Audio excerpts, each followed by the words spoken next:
제주도를 떠나는 야간 여객선에서 평범한 여행객의 모습을 한 고유정은 전 남편의 시신 조각들을 깊은 바다에 태연하게 유기하고 있었습니다. 기계적인 냉정함으로 그녀는 검은 비닐봉지를 하나씩 어두운 물속으로 던졌고 하얀 파도가 자신의 범죄를 영원의 세계로 씻어낼 것이라 믿었습니다. 하지만 그것은 완벽한 범죄가 아니었습니다. 그것은 한국 범죄 역사상 가장 끔찍한 사건 중 하나의 시작이었으. 몇 치밀한 계획과 감정의 동요가 전혀 없는 살인마 블랙 위도우의 실체를 드러냈습니다.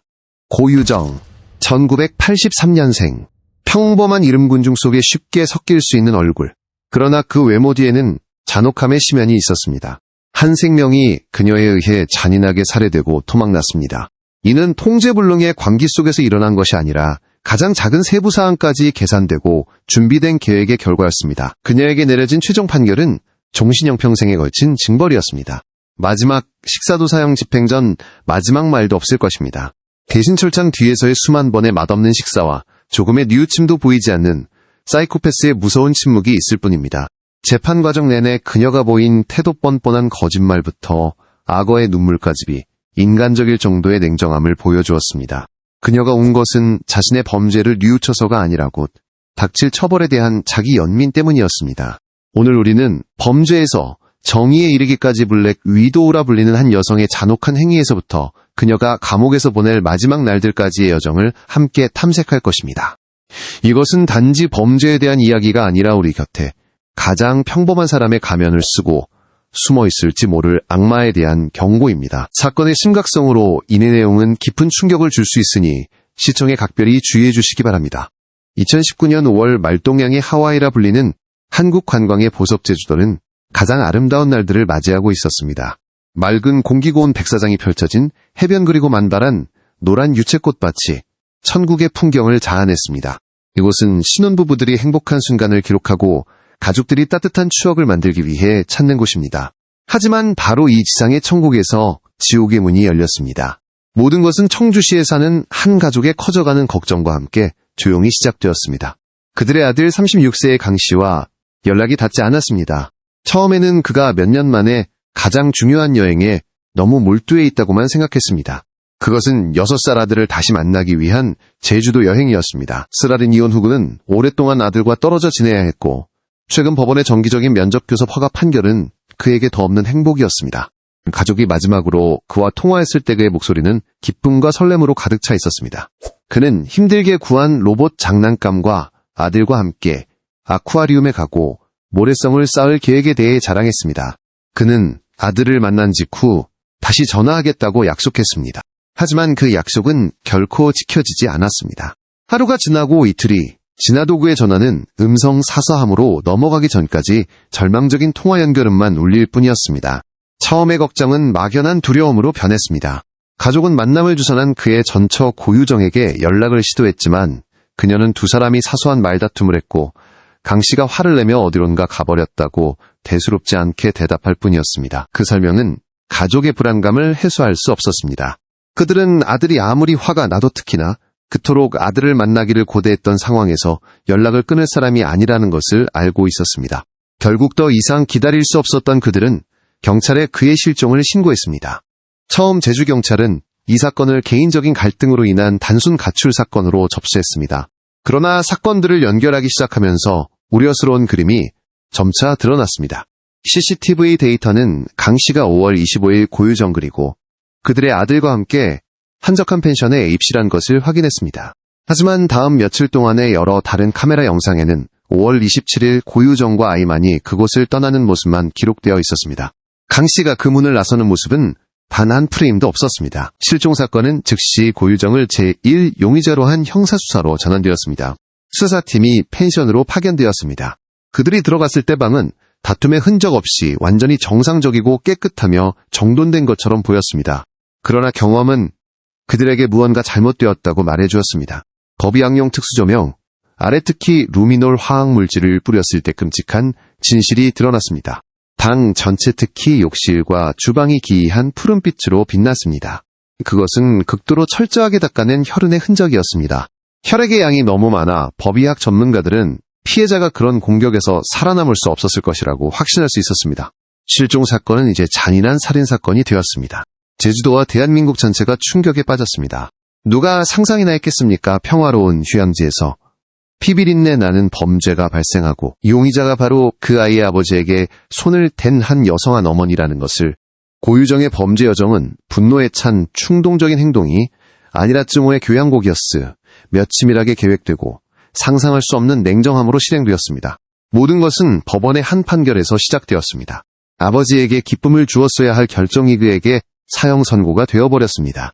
가정법원은 수개월의 심리 끝에 고유정에게 전남편 강씨가 한 달에 2번 정기적으로 아들을 만나는 것을 허락하라는 판결을 내렸습니다. 아들을 그리워하며 힘든 나날을 보내던 강씨에게 그것은 희망의 빗줄기였 고아버지로서의 책임과 사랑을 다할 기회였습니다. 그러나 고유정에게 그 판결은 모욕의 다름 아니었고 그녀가 애써 구축하려는 새로운 결혼 생활에 대한 뻔뻔한 침해였습니다. 전 남편에 대한 증오극도의 이기심 그리고 아이를 독차지하려는 욕망이 잔혹한 살인 계획으로 변모했습니다.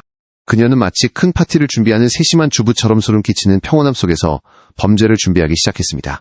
나중에 경찰이 복구한 그녀의 컴퓨터와 휴대폰 검색 기록은 살인자의 정신 상태에 대한 끔찍한 그림을 그려냈습니다.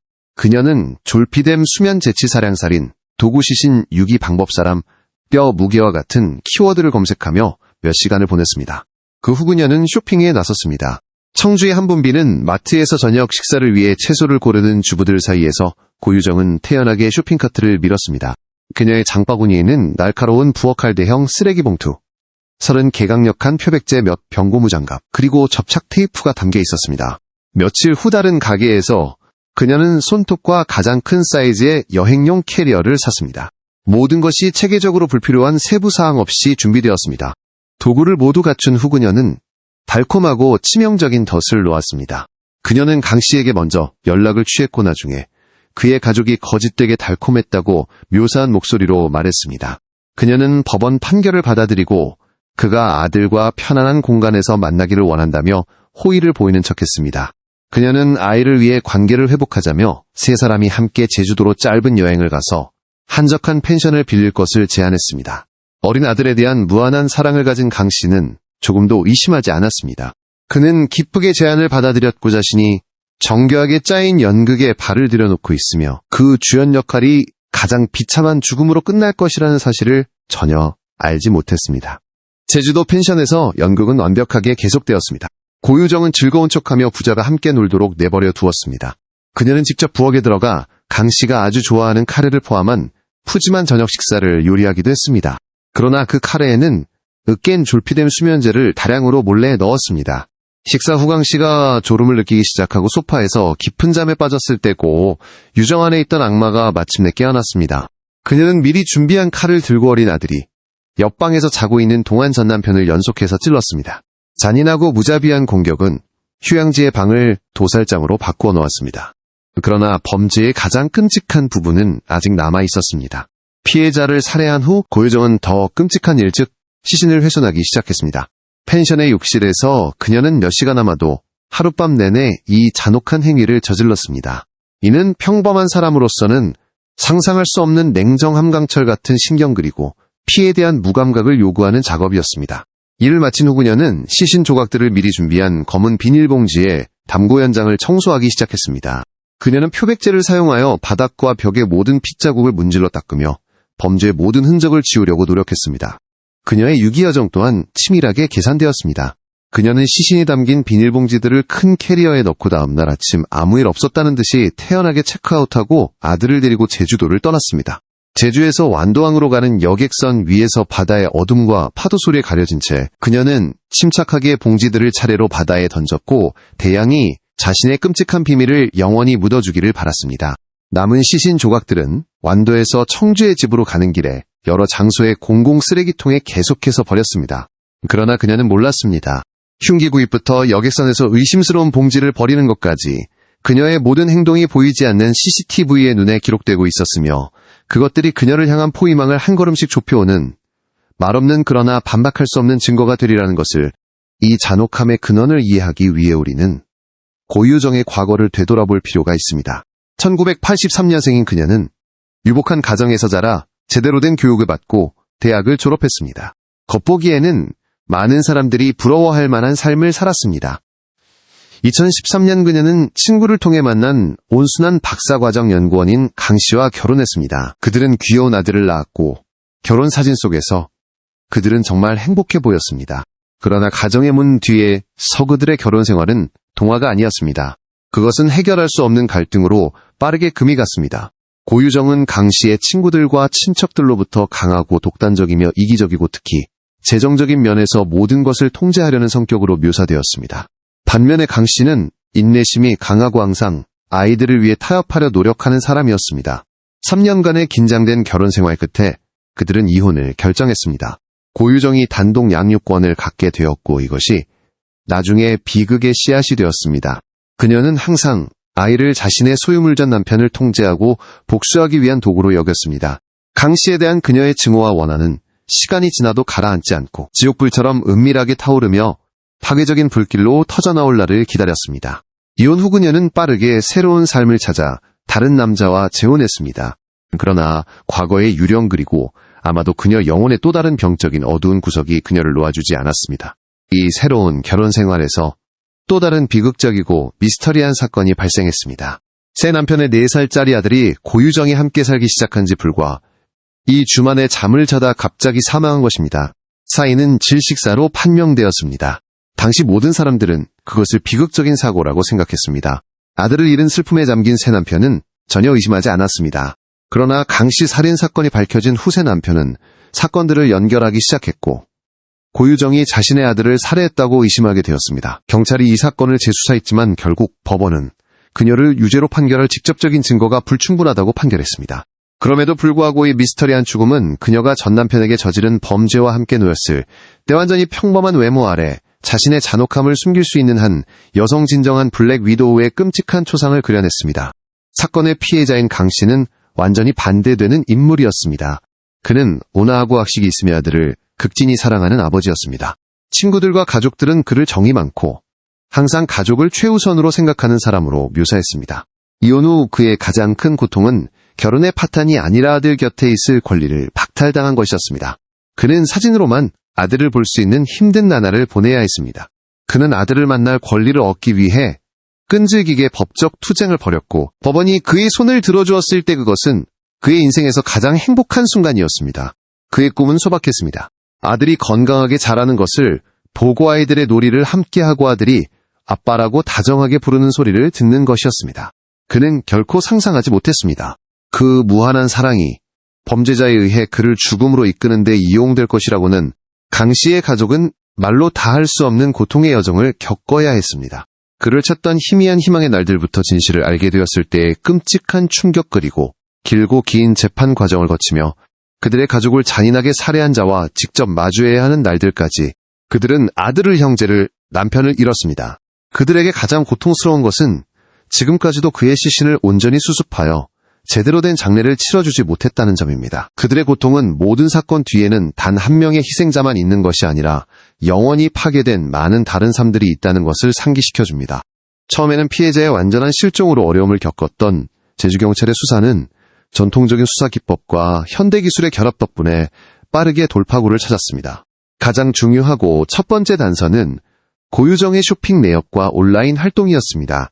그녀가 구입한 물품들, 칼토 표백제 비닐봉지 큰 여행 가방을 살인 및 시신 유기에 필요한 것들과 대조했을 때 수사관들은 첫 번째 확고한 의심을 품게 되었습니다. 결정적인 증거는 펜션 현장 감식에서 나왔습니다.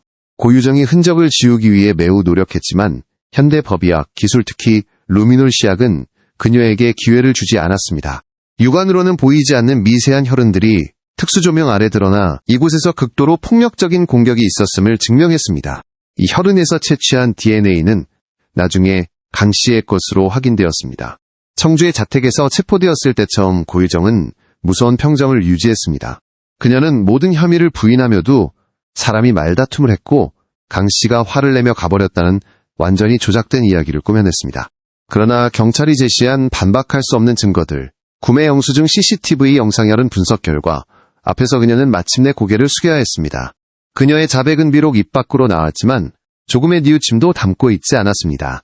그녀는 마치 일상적인 일을 보고하듯 냉정하고 상세하게 범행 과정을 진술했고 이는 가장 경험 많은 수사관들조차 몸서리치게 만들었습니다. 고유정의 재판은 대한민국 사회 전체에 특별한 관심을 끌었습니다. 언론은 매일 법원을 에워쌌고 대중은 극도의 분노 속에서 사건의 모든 세부 사항을 지켜보았습니다. 법정에서 고유정은 죄를 면하기 위해 마지막 연극을 시도했습니다. 그녀는 진술을 완전히 바꾸어 자신이 전 남편의 성폭행 시도에 맞서 정당 방위를 했을 뿐인 피해자라는 이야기를 꾸며냈습니다. 그녀는 비참하게 울부짖으며 연약하고 가련한 척하며 배심원단의 동정을 얻으려 했었습니다. 그러나 그 연극은 검찰 측이 제시한 날카로운 증거와 확고한 논증에 의해 금세 막을 내렸습니다. 그들은 그녀의 인터넷 검색 기록, 그녀가 태연하게 흉기를 구입하는 모습이 담긴 CCTV 영상, 그리고 피해자의 손에 남은 방어 흔적을 보여주는 부검 결과를 제시하며 강 씨가 갑작스러운 공격에 저항하려 했음을 증명했습니다. 검찰은 최고형인 사형을 구형했습니다. 그들은 고유정의 범죄가 인간성에 대한 모독이며 잔혹하게 계획되었고 그녀가 사회에 교화 불가능한 위험 인물이라고 주장했습니다. 그러나 1심에서 법원은 무기징역을 선고했습니다. 법원은 범죄가 극히 중대하지만 사형을 선고할 만한 요소가 충분하지 않다고 판단했으며, 이는 한국이 수년간 사형을 집행하지 않은 점도 일부 고려된 것이었습니다. 이 판결은 많은 논란과 피해자 가족의 실망을 낳았지만 그것은 또한 고유정이 남은 평생을 철창 뒤에서 보내야 한다는 것을 확인시켜 주었습니다. 고유정의 남은 생은 보안이 삼엄한 교도소의 고독과 단조로움 속에서 지나갈 것입니다. 그녀는 결코 자유의 햇살을 보지 못할 것이며 삶의 소박한 기쁨을 누리지 못할 것입니다. 매일 아침 눈을 떠 차가운 감방에서 잠들 때까지 그녀가 저지른 용서받을 수 없는 범죄를 상기시키는 시간이 될 것입니다. 교도소에서의 그녀의 태도는 변함이 없다고 전해집니다. 그녀는 조용히 거에 교류 없이 지내며 결코 후회의 기색을 보이지 않습니다. 증거 불충분으로 무죄 판결을 받은 새 남편의 아들 사망 사건은 그녀의 삶과 사건을 아는 모든 이들에게 영원히 어두운 미스터리의 구름답 없는 질문으로 남을 것입니다. 더 이상 사형을 집행하지 않는 법 체계에서 무기징역은 최종적이고 가장 무거운 처벌입니다. 마지막 24시간도, 마지막 식사도, 마지막 말도 없을 것입니다. 오직 차가운 4개의 벽과 그녀가 마지막 숨을 거둘 때까지 마주해야 할 양심의 심판만이 있을 뿐입니다. 강 씨의 가족에게 정의는 아마도 그들이 원했던 만큼 온전히 실현되지 않았을 것입니다. 범인은 살아있고 그들의 가족은 영원히 떠났으며 시신은 아직 온전히 수습되지 못했습니다. 그러나 무기징역 판결은 사회가 잔인한 행위를 용납하지 않을 것이라는 확언입니다. 강 씨의 죽음은 돌이킬 수 없는 비극이지만 그것은 또한 가정폭력 증오와 이기심의 끔찍한 결과에 대한 깊은 경고입니다. 고유정 사건은 한국 범죄 역사상 가장 충격적인 사건 중 하나로 영원히 기억될 것이며, 하기 우리가 가장 예상치 못한 곳에서 가장 평범한 가면 아래 존재할 수 있다는 증거이자 비록 한계가 있더라도 정의는 문명사회가 끝까지 추구해야 할 궁극적인 목표임을 보여줍니다.